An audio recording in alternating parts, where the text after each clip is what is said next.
স্বামী স্ত্রীর মধ্যে বশীকরণ করলে সেই বশীকরণ কতদিনে কাজ হয়? অনেকে দেখা গেছে আমরা বিভিন্ন বিজ্ঞাপনে দেখতে পাই বা অনেকে বলে থাকে যে স্বামী স্ত্রী ১ ঘন্টায় বশীকরণ করে দিব, ৫ মিনিটে বশীকরণ করা হয়, ১ মিনিটে বশীকরণ করা হয়। আসলে এটা একটা মিথ্যা কথা। দেখা গেল আপনাদের স্বামী স্ত্রীর মাঝে কোনো বিচ্ছেদ নেই। বিচ্ছেদের কোনো তন্ত্রমন্ত্র কালাজাদুর কোনো ক্রিয়া নেই। এখন তারপরেও স্বামী স্ত্রীর মধ্যে কোনো মিল মহব্বত নেই। সেক্ষেত্রে যদি বশীকরণ করতে হয়, অনেক সময় দেখা গেছে সেই বশীকরণ কখনো নাও হতে পারে। তার কারণ হলো স্বামীর যদি মেন্টালিটি কোনো সমস্যা থাকে বা স্ত্রীর যদি মেন্টালিটিভাবে কোনো সমস্যা থাকে, সেখানে তার আগে সেই মেন্টালিটি চিকিৎসা করতে হবে। তারপরে তাকে যদি বশীকরণ করা হয়, তাহলে সে বশীভূত হবে। হোক সেটা স্বামী অথবা স্ত্রী। বশীকরণ বিষয়টা এত সহজ না। তো আজকে এই ভিডিওর মাধ্যমে আলোচনা করব, স্বামী-স্ত্রীর মধ্যে যদি কেউ বশীকরণ করে, সেই বশীকরণ কতদিনে সম্পূর্ণ হয়ে থাকে। অনেক সময় দেখা গেছে যে এই বশীকরণ কখনো ১ সপ্তাহ, কখনো ২১ দিন, কখনো ৪১ দিন, কখনো ৩ মাস, কখনো ৬ মাস মধ্যে এই বশীকরণ হয়ে যায়। তো আমরা প্রায় সময় দেখে থাকি যে এই যে তান্ত্রিকগুলো বলে যে ১ মিনিটে বশীকরণ বা ১ ঘন্টায় বশীকরণ, এটা একটা মিথ্যা কথা। দেখা গেল আপনাদের মাঝে বিচ্ছেদের কারুসাজি করা আছে বা কেউ শত্রুতা করে কোনো তন্ত্রমন্ত্র ক্রিয়া করে রাখছে বিচ্ছেদের জন্য। এখন সেমত অবস্থায় যদি আপনি বশীকরণের জন্য কোনো তদবির করেন, সেখানে কিন্তু আপনার এই বশীকরণ কাজ করবে না।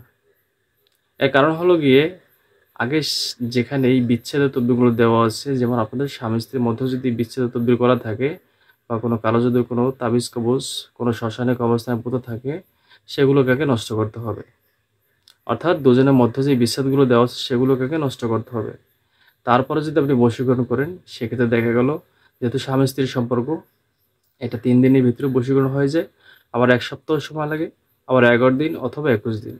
তবে বেশিরভাগ ক্ষেত্রেই যদি বিচ্ছেদ করা থাকে, আর এই বিচ্ছেদের যেমন স্বামী-স্ত্রীর মধ্যে বিচ্ছেদ করল, সেই বিচ্ছেদের মেয়াদ ২ মাস, ৩ মাস বা ৬ মাস হয়ে গেল। এমত অবস্থায় যদি সেই বিচ্ছেদ কাটিয়ে বশীকরণ করা হয়, তাহলে সেই বশীকরণ ১ সপ্তাহের ভিতরেই হয়ে যায়। সেখানে কোনো সময় নেয় না। কারণ স্বামী-স্ত্রীর মধুর সম্পর্ক, এটা আল্লাহ কর্তৃক প্রদত্ত এক বড় ধরনের নেয়ামত। সংসার ভাঙার থেকে সংসার গড়ানোটা পূর্ণর কাজ। এটা সবাই জানে। আর একটা সংসার যদি আপনি গড়িয়ে দিতে পারেন, তাহলে সৃষ্টিকর্তাও খুশি হন। অনেক সময় দেখা গেল যে আপনার স্বামী বিদেশ থাকে, স্বামী-স্ত্রীর মধ্যে কোনো মিল মহব্বত নেই, সেখানে কোনো তন্ত্রক্রিয়াও করা নেই, সেখানে কোনো কালো জাদুর কোনো লেশমাত্র কিছুই নেই। অর্থাৎ আপনার স্বামী বিদেশ থাকে, কিন্তু মনের দিক থেকে আপনার স্বামী আপনাকে ভালোবাসে না। সেক্ষেত্রে যদি বশীকরণ করা হয়, সেখানে দেখা গেল এই বশীকরণগুলো কোনোটা ২১ দিন, কোনোটা ৪১ দিন, কোনোটা ৬০ দিন, কোনোটা ৯০ দিন, আবার কখনো ৬ মাস এরকম সময় লাগে।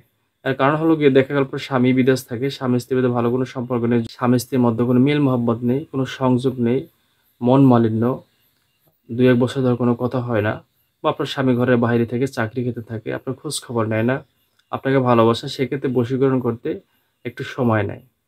কারণ একটা বীজ যদি মাটিতে আপনি রোপণ করেন, সেই বীজটা মাটির সাথে মিশে তার অস্তিত্বকে বিসর্জন দিয়ে তারপরে সেখান থেকে অঙ্কুরোদ্গম বের হয়। তকদিরের ক্ষেত্রে বিষয়টা এরকমই। আল্লাহর হুকুম ছাড়া তো কোনো কিছুই হয় না।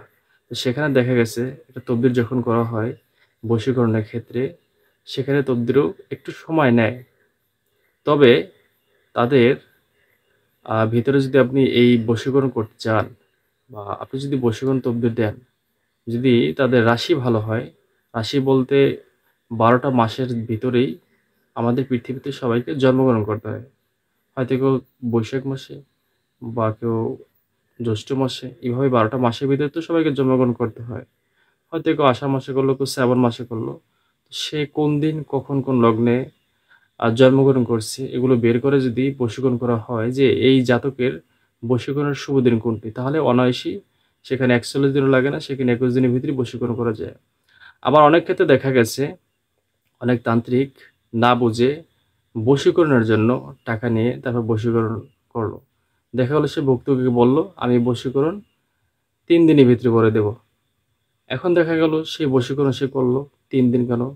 ৩ মাস হয়ে গেল তারপরও ধরতে আসছে না। তাহলে সমস্যাটা কোথায়? তাহলে সমস্যা অবশ্যই আছে। তো এই সমস্যার সমাধান করে অর্থাৎ স্বামী-স্ত্রীর মধ্যে যদি বিচ্ছেদ দেওয়া থাকে এটাকে সমাধান করে তারপরে যদি বশীকরণ করা হয় তাহলে অনায়াসেই স্বামী-স্ত্রীর মধ্যে দেখা গেল বশীকরণ হয়ে গেল। এখন স্বামী যদি মেন্টালি ভাবে পাগল থাকে অথবা আপনার স্ত্রী যদি মেন্টালি ভাবে পাগল থাকে, ঘরের ভিতরে ধরুন কোনো প্রকার ক্ষতি কুফরি খেলাপ কিছুই করা নেই। সেক্ষেত্রে যদি তদ্বিরকরণ বশীকরণের জন্য সেখানে বশীকরণ কাজ করবে না। কারণ আগে থেকে সুচিকিৎসা করাতে হবে। কারণ পাগলের উপর কখনো বশীকরণ হয় না। আবার দেখা গেল আপনার স্ত্রী পরকীয়া করে, এখন সেখানে যদি আপনি বশীকরণ করেন, সেখানে সেই বশীকরণ কাজ করবে না। এর অন্যতম কারণ হলো যার সাথে পরকীয়া করে তার প্রতি তার কিন্তু একটা টান আছে।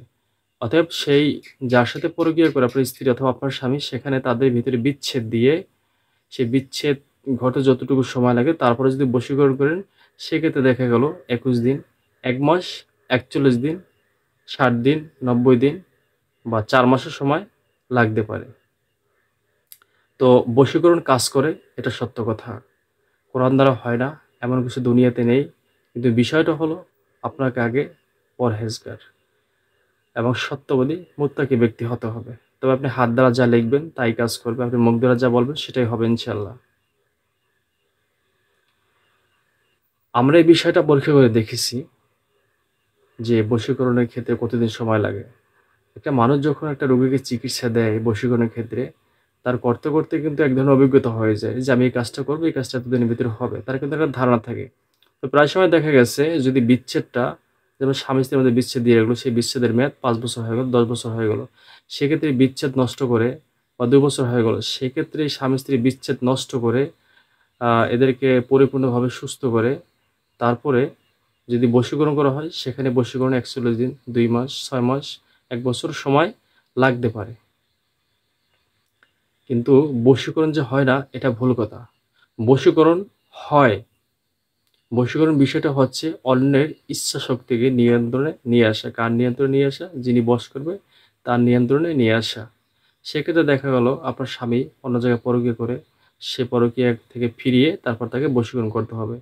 সে তাদের ভিতরে বিচ্ছেদ দিয়ে তারপর বশীকরণ করলে বশীকরণ অনায়াসে ধরা যাবে। এতে কোনো প্রকার সন্দেহ নাই। এগুলো আমাদের দ্বারা পরীক্ষিত প্রমাণিত। কারণ আমরা হাজারো মানুষের চিকিৎসা করি। আল্লাহ রাব্বুল আলামিন আমাদেরকে দিয়ে করান। আমাদের কাছে যথেষ্ট প্রমাণ আছে। তবদির দেশে দেখা গেল ৩ দিনের ভিতরে স্বামী চলে আসলো। তবদির দেশে দেখা গেল স্বামী অসুস্থ হয়ে গেল। কারণ বশীকরণ যখন করা হয় তখন তার ব্রেইনটার উপর এক ধরনের এফেক্ট পড়ে। এফেক্ট হলো ২ ধরনের। ক্রিয়াটা হলো ২ ধরনের। একটা হলো ভালো ক্রিয়া, একটা হলো মন্দ ক্রিয়া। যেমন দেখা গেল আমি যে মোবাইলটা দ্বারা ভিডিও করছি, এখন এই মোবাইলটার উপর যদি আমি জোরে আঘাত করি তাহলে কিন্তু মোবাইলটা ভেঙে যাবে। এটা কিন্তু একটা খারাপ ক্রিয়া। আবার দেখা গেল আমি যদি ছোট করে একটা টাচ করি তাহলে কিন্তু এই যে ভিডিও করছি, এখন যদি ভিডিওর উপর ক্লিক করি তাহলে কিন্তু ভিডিওটা বন্ধ হয়ে যাবে। তাই না? এটা কিন্তু একটা ভালো ক্রিয়া। এখন আমার ভিডিও করার দরকার নেই। আমি যদি জোরে আঘাত করি মোবাইলের উপর তাহলে মোবাইলটা ভেঙে যাবে। আর যদি আস্তের উপরে আমি উপর টাচ করি তাহলে কিন্তু আমার মনে কোনো সমস্যা হবে না। তদ্রূপ বশীকরণের কিন্তু একটা ক্রিয়া আছে। যদি কুফরি কালাম দ্বারা করা হয় তবে সেটা মেয়াদ বেশি দিন টিকে না। কিন্তু যেটা ভালোভাবে করা হয় সেটা চিরকাল টিকে থাকে। ভুবন মোহিনী বশীকরণ, স্বামী-স্ত্রীর মধ্যে বশীকরণ এগুলো খুব ভালো কাজ, পূর্ণ কাজ। আপনার মাধ্যমে যদি একটা ভাঙা সংসার গড়ে ওঠে, এর থেকে পূর্ণের ছব জগতে কি আছে?